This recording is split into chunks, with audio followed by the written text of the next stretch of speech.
Saúde os irmãos com a paz do Senhor. Amém. Glória a Deus, aleluia.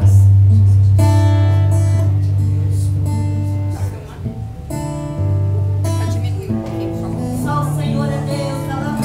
Graças a Deus. Oh, glória, glória, glória, seja dado o nome de Jesus. Ouço o som de um grande rio, muitas águas a jorrar, vem do coração de Deus. Águas claras pra fazer o milagre acontecer, muitas águas de esperança. Deus de Israel, aleluia. Vai passar hoje aqui neste lugar, vai romper o impossível.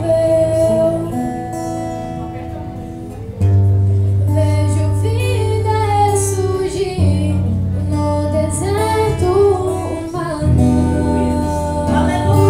ancião. Deus envia o rio do seu trono para transbordar no meio da igreja. É a multidão prostrada em adoração, mergulha mais fundo, mais profundo para receber santificação, a purificação, intimidade, versos novos de louvor. Uma cura, um milagre, uma promessa. O tempo é esse, é agora, começou. A sequidão do deserto não existe mais. Veja você mesmo com seus próprios olhos. São águas claras que descem do trono de Deus. É o avivamento pra você e eu. Mergulhe agora, vai a fundo, mais profundo no rio que nasce no coração de Deus. Pra curar, santificar, renovar, libertar a tua vida, te transformar. Mergulhe agora, vai a fundo, mais profundo no rio que nasce no coração de Deus. Pra curar, santificar, renovar, libertar a tua vida, te transformar.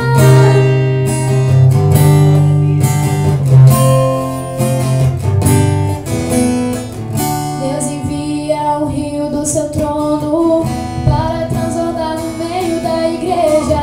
É a multidão prestada